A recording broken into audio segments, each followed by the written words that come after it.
I actually made this video before, but while I was editing, I saw that there was too much noise.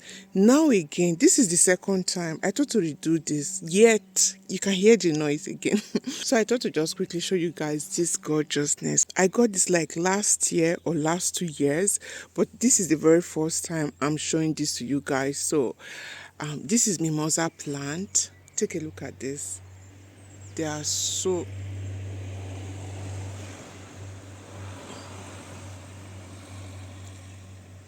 the gorgeousness is overload, guys. I don't know.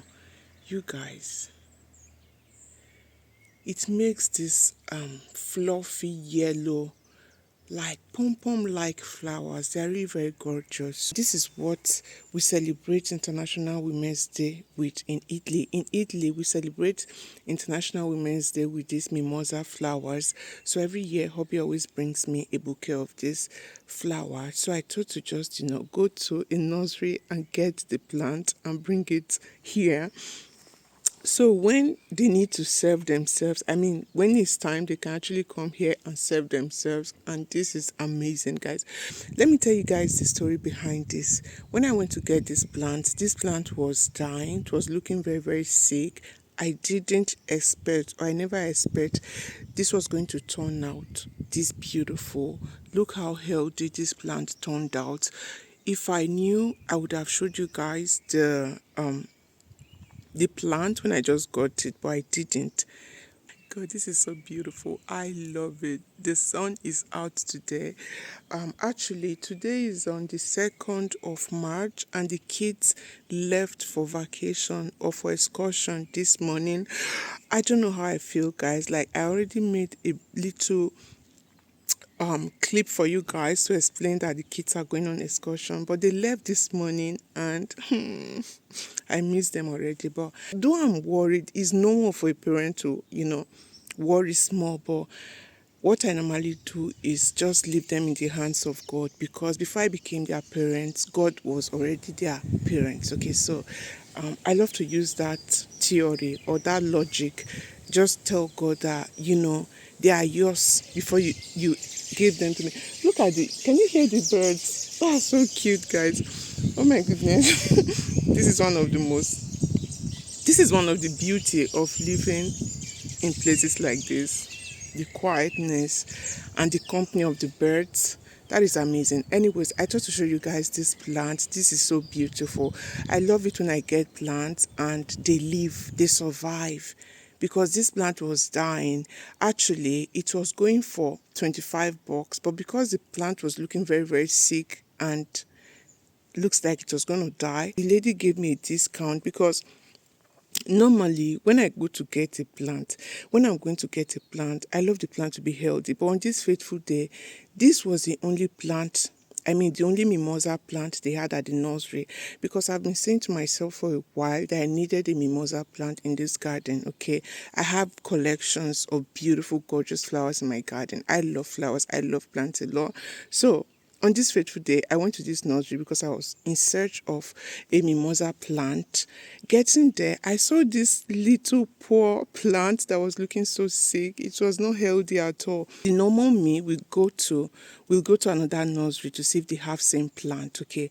But that fateful day, I was in a hurry, and my mind was telling me that if you don't get it now, I don't think you can get it this year. You have to wait for next year. So I just said, okay, let me just get it, because I don't know. Perfect. L'unica cosa che è un po' inclinata, bisogna cercare di raddrizzare questa pianta, vedi? E questo affare, almeno. Sì, ma bisogna tirarlo un po' in là. Ho toccato è l'istello allora. Si è rotto, dove si è rotto? Sotto. Ah no, si è rotto la fascetta. Vedi? Perché poi quando cresce rimane. Guarda che bello. Bellissimo. I hope this doesn't come out too dark, but I thought to show you guys the state of my indoors plants, okay? Like I shared this with you guys already. So today is on the 2nd of March. So this is the state of my indoors plant. I have my beautiful indoor garden, guys. I cannot do without them. Even if I have a lot of them outside, I needed some indoors too. So these are my indoors plants. They are looking very, very cute. Okay, I thought to show them to you guys because we are still in the middle of winter. I'm going to come back and share them with you guys later on. And so this one too is here looking very, very beautiful. These plants are so, I don't know, it's kind of dark today, guys. So the kids left today. So I've just been making videos just to distract myself. This phone is acting up. Every once in a while, it just kicks me out. I was actually showing you guys the mimosa plant. And at some point, it just kicked me out. I didn't even know until I was rewatching the video. I realized that at some point, I just, stopped recording. Anyways, still showing you guys my indoors plant. How gorgeous is this plant, guys? This is one of the most beautiful plants ever. Ever, guys. Then I have this one right here. This one, I have eyes for good plants, or I have eyes for beautiful plants. I just, select the most beautiful that there is. Okay, yeah, that is there. Then I have this very one right here. I have this one too. I'm just going to go to the bathroom and show you guys some more plants. So I like to put them where they, this one is getting me pissed. It kicked me out again. So I like to put my plants where they can receive the sunlight. It's very important. If you have indoors plants, make sure that you place them or you position them where they can receive the sunlight. Okay, let me take you. Oh, this very one, guys. How cute. Guys, I know. I take my time to love them. I don't think is I don't even know how to say. I feel like they love me. This any plant I have in my house, they chose me and they love me. That's why they are alive and they are looking very healthy. Okay. This one looks like this. Looks like the cocoyam plant, right? This is my bathroom, guys. I have these two plants. So this is day 2, guys. Linda and Andrea left for excursion yesterday, right? So what I'm here to share with you guys is something I experienced yesterday. It was crazy. I never knew I would go to that length. Because of everything I went through as a child, my family, the nest I've built for myself has become, my family is so tight. Okay, it's so tight to me that each time my kids leave my presence, I don't understand. There is that feeling, that very hurtful feeling I feel. So yesterday was not excluded. I feel better today. I hope this evening I don't go into depression. It was like depression yesterday. My stomach was blocked. I could not eat just because my kids left my side for a few hours. Okay, they are going to be out for 3 days. And so this is one of the results of a childhood trauma, because I was neglected as a child. Because I was neglected, now that I've created my family, there is something that is making me not want to distance myself or allow my kids to distance themselves too much from me, because this is not something that you naturally do. This is something that is subconscious, is an undertone emotion or feeling that just wants you to stay very close as possible to your kids, not to let them out of your sight. What I'm here to say to you guys is, if you've been through a childhood trauma and you have your family now, and you have this tight relationship, or this closeness with your children, know that you are not doing anything wrong, firstly. Secondly, we need a solution to all of this, because I felt really sick yesterday. It was like something terrible had happened to me, okay, just because my kids left. I'm not that selfish as a parent. As a parent, I'm the first person to tell you that you should put the interest of your kids first before any other thing. When I was feeling all of these emotions, I had to talk myself out of those emotions, trying to make myself understand that they are going to enjoy themselves, they are going to have fun. Would you want them to stay here and just be so that you can watch over them like a watchdog, or you prefer for them to go have fun? After all, who can protect them more than God? Only God can. Even when they are in my, anything can happen even with me present. Okay, so I was able to convince myself that, look, it's not that bad, it's not as bad as your brain is telling you, because there's something that happens to you when your childhood is messed up. I don't know the amount of therapy that is going to atone or to be able to resolve it.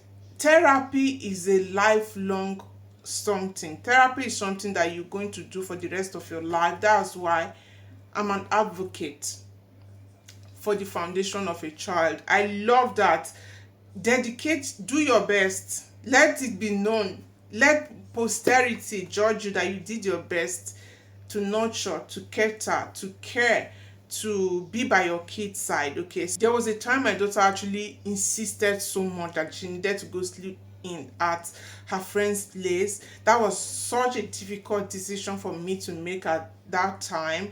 Actually, everybody was saying nothing is going to, of course I know nothing is going to happen. That is bigger than you as a person, is bigger than you. And if you've not experienced a childhood trauma, you cannot understand it. Okay, what I'm here to say is that, okay, we all went through what we went through as a child, but try as much as possible to be intentional when raising your own family. Okay, when you now create a family as a person, make sure that you are constantly, it's never ever going to be easy, make sure you are constantly trying to put the kids' interest first. That's going to help everybody. If not, the pattern is going to repeat itself. If you think you are protecting your children by keeping them so close to you, by not letting them out of your sight, you are also trying to rob them of their childhood. Okay, your own childhood might be damaged, but please try, be careful, because sometimes we can unintentionally be selfish as parents just because of our childhood trauma. So I'm here to tell you that there are things that you want to do, but think about it. Is this, if I wasn't damaged as a child, if I didn't have a childhood trauma, is this how I was going to react?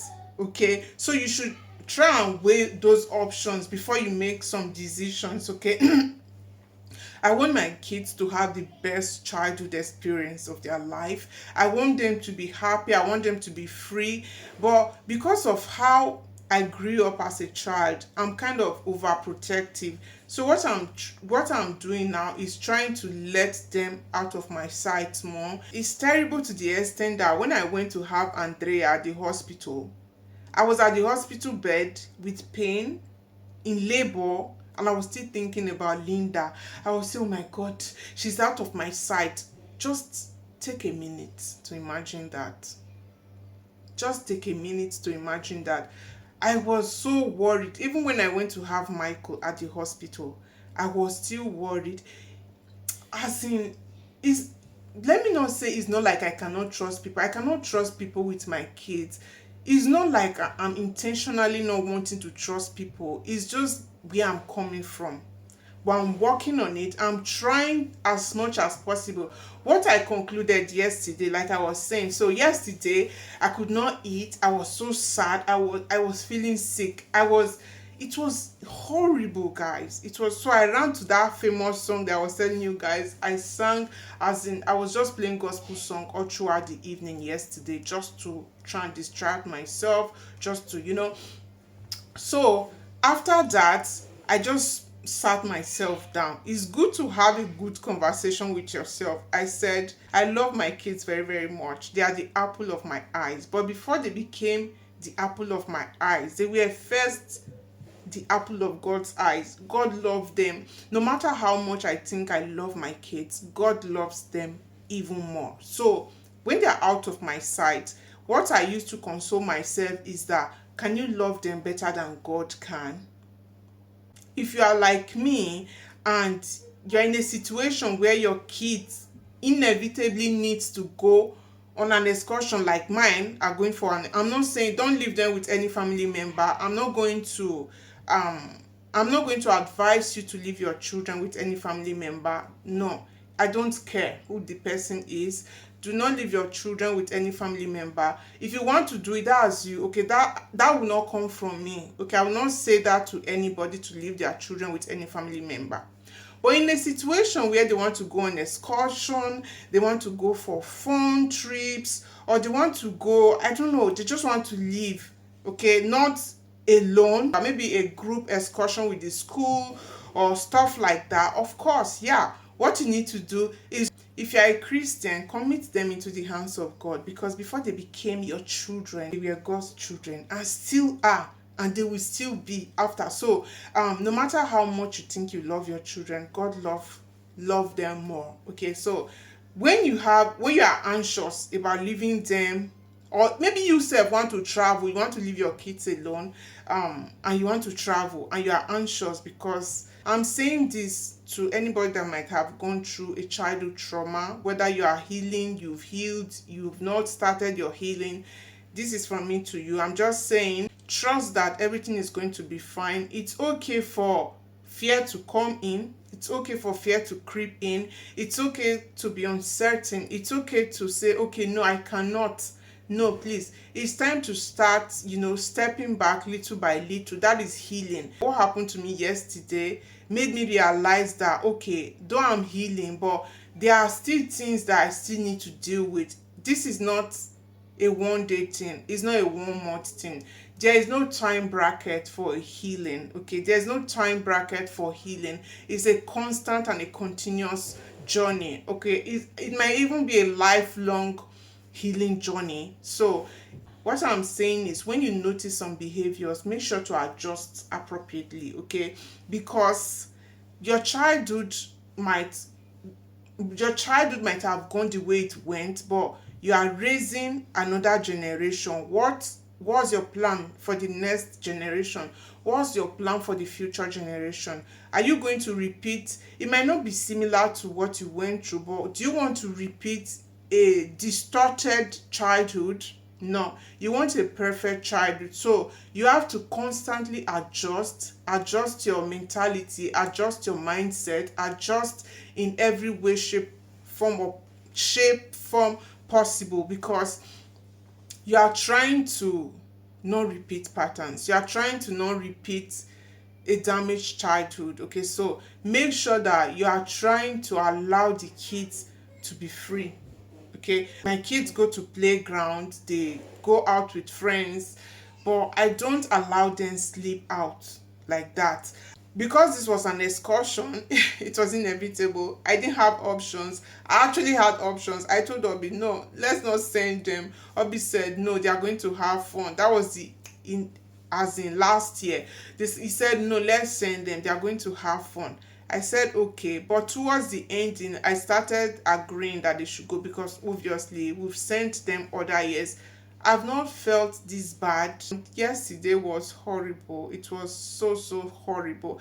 I'm not going to allow fear to dictate what to do. Okay, so don't allow fear to lead you. Situations like this are going to come up every now and then. Just try as much as possible to make sure that you are aware. Okay, you are catching things, you are catching yourself on time. So I thought to bring this here. They are coming back tomorrow and I'm so excited. I can't wait to see them. I've spoken to them today. Actually, I spoke with them yesterday, I spoke with them today. I know they are having fun. I know there's one part of me that I know they are having fun, but there is that trauma reaction. There's that trauma reaction every time that tries to raise its head up, but I just quickly silence it. I know my children are okay. I know that nothing is going to happen to them. Even though I'm their mother, I'm their caretaker.